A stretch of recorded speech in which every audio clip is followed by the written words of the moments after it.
میری حضور کے ایک ایک فرمان میں سچ ہے، حقیقت ہے، حقیقت ہے۔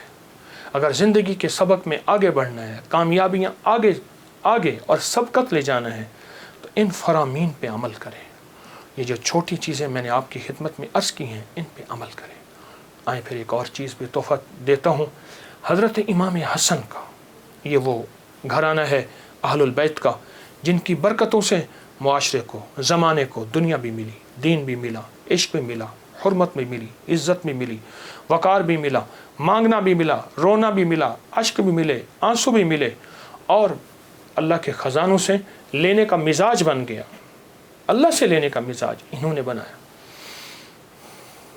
امام حسن بیٹھے تھے جو حضرت امام حسین کے بڑے بھائی تھے رضی اللہ تعالیٰ عنہ، سلام اللہ رضوان اللہ تعالیٰ علیہ اجمعین۔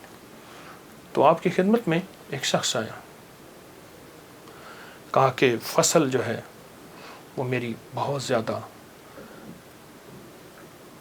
اس کے کھجور کی بارش ہی نہیں ہے، اور میں نے کچھ جو بیے ہوئے ہیں، کچھ فلاں چیز ہے، بارش ہی نہیں ہے، بارش کی دعا فرما دے۔ پھر میں دعا کرتا ہوں تو ایسا کر، سارا دن استغفر اللہ پڑھا کر، استغفر اللہ استغفر اللہ استغفر اللہ استغفر اللہ۔ وہ چلا گیا۔ ایک اور آیا، یرسل السماء علیکم مدرار، بارش۔ ایک اور آیا، کہا کچھ بھی نہیں ہے۔ ایسا ممکن ہے کہ میں مالدار ہو سکتا ہوں؟ ہاں ہو سکتا ہے۔ تو فرمایا سارا دن استغفار کیا کر، استغفر اللہ استغفر اللہ پڑھا۔ ایک اور آیا، کہا گھر نہیں ہے، جھونپڑا بھی نہیں ہے، کہ مجھے گھر مل سکتا ہے؟ فرمایا ہاں مل سکتا ہے۔ فرمایا کیا؟ میں استغفار کیا کر، سارا دن استغفر اللہ پڑھا کر، بہت پڑھا کر۔ ایک اور آیا، اس نے کہا میں چاہتا ہوں میرے باغ ہوں اور میں باغات کا مالک ہوں، مجھ جیسا فقیر تنگ دست ایسا ہو سکتا ہے؟ میں ہو سکتا ہے۔ میں کیا؟ میں استغفار کیا کر۔ جو سائل آ رہا تھا اسے استغفار بتا رہے تھے۔ جب سارے سائل چلے گئے تو غلام نے پوچھا آقا آج آپ نے ہر بندے کو استغفار ہی بتایا ہے، کیا وجہ ہے؟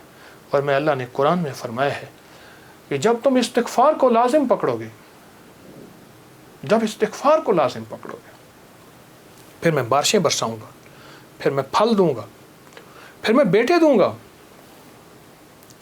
اس میں ایک سائل وہ بھی آیا تھا جس کی اولاد نہیں تھی، اسے بھی فرمایا استغفار کر، اور اس نے میاں بیوی نے خوب استغفار کیا اور اپنے بیٹے عطا فرمائے۔ مدرارا بے اموال و بنی، انہارا، بیٹے، نہریں، نعمتیں، میوے، رزق، استغفار۔ اچھا استغفار سے مراد کیا ہے؟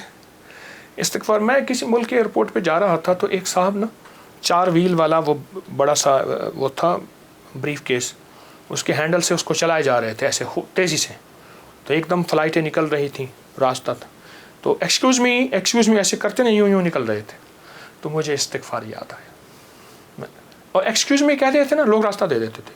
میں اچھا، جب بندہ استغفار کہتا ہے، استغفار کرتا ہے، ایسی راہیں کھل جاتی ہیں، ایسے راستے کھل جاتے ہیں، ایسی منزلیں آسان ہو جاتی ہیں۔ کیوں؟ فرمایا تم سارے کے سارے خطا کار ہو، آقا کا فرمان ہے، مفہوم ہے، اور بہترین خطا کار وہ ہے جو توبہ کرنے والا۔ استغفار کے معنی یہ ہے کہ اللہ میں اعتراف جرم کرتا ہوں، اعتراف جرم کرتا ہوں۔ ہمارے یہاں ایک گھر کے قریب نا ایک دوسری گلی میں آرا مشین تھی، یہ لکڑیاں کاٹنے کی، تو اس کا ایک ٹریکٹر ڈرائیور تھا، پرانا روسی ٹریکٹر تھا جو بڑے بڑے تنے اٹھاتا تھا اس کے درختوں کے۔ تو ڈرائیور جو تھا وہ ہمیشہ جو ہے وہ گاڑی اپنا ٹریکٹر درمیان میں چلاتا تھا، کبھی دائیں بائیں اتارتا نہیں تھا، پھر لڑائیاں بھی ہو جاتی تھیں، جھگڑے بھی ہو جاتے تھے، مار کٹائیاں بھی ہو جاتی تھیں۔ وہ ڈرائیور میں نے دیکھا ہوا بیچارہ ایک حادثے میں فوت ہوا۔ اچھا اس کے مزاج میں ایک عجیب بات تھی، وہ نا جاتے ہی لڑائی کر لیتا تھا، جھگڑے کر لیتا تھا، کبھی ٹریکٹر کا ویل نیچے نہیں اتارتا تھا۔